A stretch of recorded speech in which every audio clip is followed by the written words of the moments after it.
morning, ladies and gentlemen. Can you hear me well? Well, today I want to speak about the possible implementation of SkyWay technology for the Thailand Eastern Economic Corridor. First of all, I want to speak about the technology itself, so that you know how it works, what that's like. Then I want to speak about three possible applications, three possible solutions which can be used here in Thailand. And I want to finish with the conclusions and the effect which it can bring to the economy of Thailand. Well, first of all, what's SkyWay? It's a transport system which is situated at the second level, which has several advantages, which are it is fast, the speed is up to 500 kilometers per hour, it's safe, it's ecologically sustainable, it's easily accessible, and it's comfortable. And now I want to show you a small video, so you will see everything by your own eyes. And I want to attract your attention to the fact that everything which will be shown is not a computer graphics, but it's a real video which is operating in our Ekotechno Park in Belarus.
Well, now I want to speak a bit more about the advantages of our transport system as it differs from the conventional transport. First of all, we have quite low capex. You may see at this graph that our capex is at least twice less compared with most of conventional transport, and if we compare with monorail, with like metro and Mandev, it's could be 10 times less. And the main idea is that we use very light but very rigid string rail, which is based on the pre-stressed strings, which are put into concrete. That's why we get a light but very solid structure. That's why it's less material. It consumes less material. That's why it's cheaper. Further on, we have minimal operating expenses. If we compare with the conventional transport, we can see that the most part of the OPEX is labor expenses and cost of fuel. In our case, it's the least part. And our transport is driverless, so we use automatic control system. I will speak about that a bit later. And in general, we can get the effect of so our transport system is 2 to 5 times cheaper in terms of OPEX compared with conventional transport. The next point, it's our transport system is ecologically sustainable. So we use minimal landed resources, and we use electricity, so it minimizes the harmful emissions to the atmosphere, and lots of people like that. And the last point is safety. The main issue here that our transport system is situated at the second level, so it doesn't cross with the existing transport at all. So the traffic accidents are minimal. The second point is anti-derailment system. You can see it in the picture. So it also increases the safety of our transport system, and it's resistant to natural disasters. The previous speaker was saying about floods here, and actually it's also resistant towards earthquakes, tsunami, and other natural disasters. So this transport system won't be ruined if any natural disasters happen. Well, and actually now we are implementing that at our test site in Belarus. We call it Eko-Technopark. It's situated in the town of Marina Gorka. It's not far from capital city of Minsk. And here you can see all the main types of our transport: unibus, unibike, Unica. I'll speak about them a bit later. And actually, you may also see that we have got, at the end of the previous year, of the year 2017, we've got certificates from the Russian Institute of Urban Transport. That's why these vehicles are not just operating, but they are certified. Well, and now let's think how our technology can help to the development of Thailand, and in particular for the Eastern Economic Corridor. Actually, you can see this map, and actually the main points here to connect the seaports and the airports into one integrated transport system. And what we can do here? Well, first of all, we can increase cargo turnover, we can reduce transportation costs, we can increase the convenience of the transport, we can minimize transportation time because the speed of our transportation is up to 500 kilometers per hour, and we can promote tourism as well. Well, and now let's speak about our main solutions which could be applied here. First of all, it's cargo transportation. So, if speaking about SkyWay transport system, it has several advantages. It's autonomous, it's point-to-point, it's high speed, it's ultra-safe and energy efficient. We have also special solutions, not just for cargo transportation, but for the seaports as well. And many people during this conference were asking exactly about these solutions. You can see at this picture how container transportation could be arranged along the water, for example, and it can combine container transportation at the upper level and passenger transportation at a lower level. So it's a universal transport system. And also we can make offshore ports so that we put it into the sea and put the storage places into the ground. So we leave the shore of the sea free of any infrastructure, so it can be used for recreation, for some other economic activities. So, but we don't need to put ports at the shore, and these solutions could be applied not only for the big ports of world importance, but also for the small ports, as you can see at this slide. And here you can see how our container transportation could work. So the speed is up to 500, about 50 kilometers per hour. It's automated loading and unloading. Its performance could be up to 30 million containers per year. And we can use track, as I said already, for passenger transportation. And we have different solutions, not only for containers, but also for bulk, break bulk, and liquid cargo. This is our cargo module, which is called unit truck. It's arranged for a small amount of cargo. It's for bulk cargo, actually for 1.8 metric tons. But if we put it if we place them one by one, it can carry quite a great amount of cargo. We consider the performance of such system about 100 million tons per year, even despite it looks so small. It's already operating at our aquatic park, so you may see it in the video. And we also have solutions for loading and unloading terminals. And I think that all these cargo systems could be integrated, and it could integrate the airports and seaports into unified transport system. Well, the next solution which I want to speak about is high-speed passenger transport. As I told already, its speed is up to 500 kilometers per hour.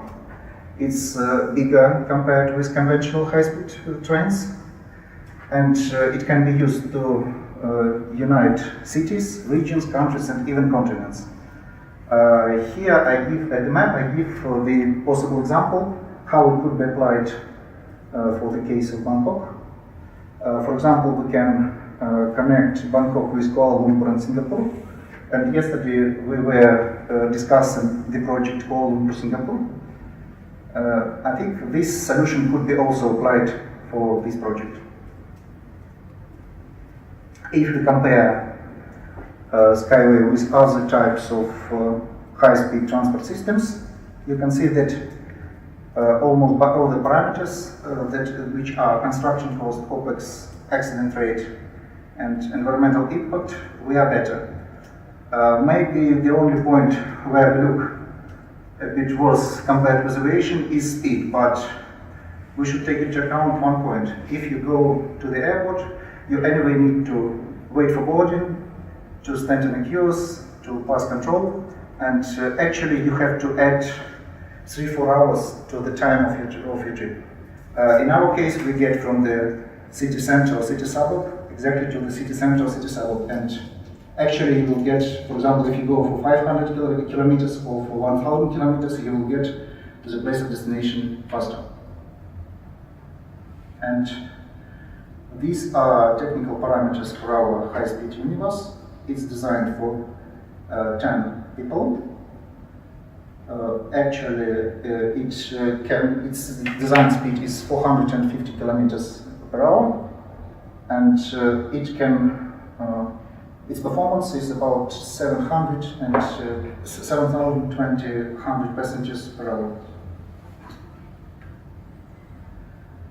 And the last point which I want to speak about as the last solution is urban passenger transport. First of all, I want to speak about Unibike, which is some kind of PRT designed by our company. It's designed for 2 persons, but there could be solutions from 1 to 5 persons. And it can be used as a sightseeing vehicle. For example, it could be, I think it would be really great to go by Unibike to safari, for example, or to see some natural places from the bird's eye view. And also, I can say that it can be used also as a standard urban public transport. The idea here is that we just put it one by one, and so they can carry quite much passengers. I show it later. Well, these are main technical parameters of Unibike. Its weight just about 80 kilograms, about 800 kilograms. It can carry 2 persons, and please pay attention to the energy consumption. Actually, even at a speed of 150 kilometers per hour, it consumes just 1.7 liters of equivalent of fuel. It's electricity, but as equivalent of fuel is just 1.7 liters, much less compared with standard automobile. And this is carrying capacity. I want to show that it's not just recreational type of transport, but it's also could be a transportation system. So you can see that this type of transport could carry about 150,000 people per day.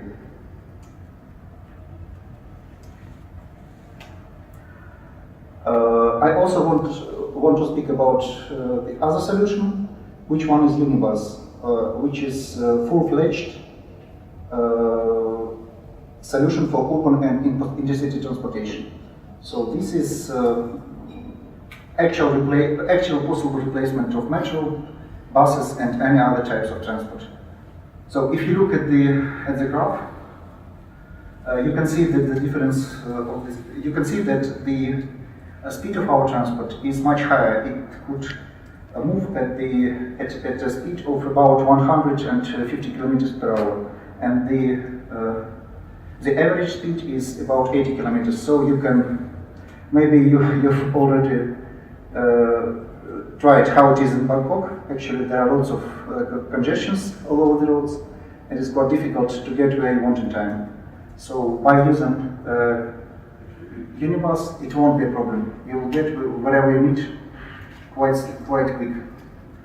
And actually, as we see, it could be used here for urban transport system in Bangkok and in the city of Pattaya, for transportation system connecting Bangkok and Pattaya, because now, as far as I understood, it takes from 2 to 3 hours to get there. By using this transport, you can get there by 1 hour. It would be much more convenient, and it could, of course, boost the tourism here. And we can use it not only for these routes, but also for general intercity transport system connecting the entire region. So if we do that, everything would be operating. It would be a general system which unites all the points. These are main technical characteristics of Unibus. As I told already, it's designed for 14 persons. And one more interesting fact, if which is energy consumption. Actually, if it will move it will go at the speed of 100 kilometers per hour, and for example, if it uses air conditioner, then the energy consumption for 14 persons will be just equivalent of 3 liters of fuel. So it's even for 14 persons, it's much less compared with traditional car. And I forgot to say that its performance could be up to about 50,000 passengers per hour. So it's compared with metro. One more solution, which could be interesting both inside the cities and outside the cities, is a second track structure. Actually, it's a solution which replaces conventional bridge, but it's much lighter and much cheaper. So you need not to spend billions of dollars to build some bridges, but this solution could be used. And actually, it's already realized in our Ecotechno Park in Belarus, and anybody can see how it works. This slide is devoted to carrying capacity. As I told already, it could carry about 50,000 passengers per hour and up to 1 million passengers per day. And if speaking about the benefits for urban development, you can see that unibuses can be integrated into any into any urban infrastructure, and actually it can have the following effects. First of all, improved living standards, reduce harmful emissions to the atmosphere, practically no road accidents, increasing of tourist potential, jobs creation, and increased economic potential and investment attractiveness. This slide is devoted to our approach towards infrastructure, and actually some trade and service centers could be played inside the stations. And we also can use our track structure as a place to locate fiber optics and cable power lines. I'll show it in the next slide. So, for example, if we are speaking about some hard-to-reach areas, which I think do exist here in Thailand, you can use this transportation system not just as a transport, but also as a means to provide it with the internet and electricity.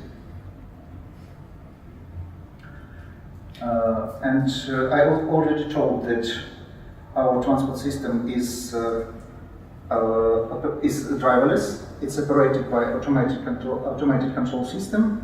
The main features of which you can see at this slide. So it uses Wi-Fi and other points, and actually it involves both the vehicles and the sports. One more solution which could be applicable here in Thailand. These are SkyWay linear cities. You can see this picture that such cities could be created along the seashore, maybe in mountains, at any place which is convenient for life. And actually you can live in the rural area, but you don't need any car to go to a place of work or place of study or to some recreation, because it is connected by horizontal lifts. And you may use either, you may see the picture, you may use either high-speed trains, which can deliver you, for example, to Ho Chi Minh, to Hanoi, to Kuala Lumpur, to Singapore, and if you need to go to some short distances, you can use the urban transport. And actually, everything is situated in walking distance, so you don't need to use car at all. And I can surely say that this would allow people to live in a healthy area and to enjoy life much more. Well, and now I want to make a conclusion. Well, first of all, our cargo solutions can increase the capacity of ports and freight terminals at least by 20 to 30%, and the cost of such systems are 3 to 4 times less compared to conventional ones. Well, if speaking about high-speed transport, we can connect Thailand with Malaysia and Singapore and other cities as well, and the cost of such track, in my opinion, could be up to 10 to 15 billions of US dollars, which is cheaper than other traditional solutions, especially the Japanese one, I think by 5 to 10 times. And the last point, the urban and PRT transport can solve traffic problems in the cities, enhance tourism, and make transportation comfortable and well priced. And the construction of such systems costs less than traditional one by 5 to 7 times. Well, that's all. Thank you very much.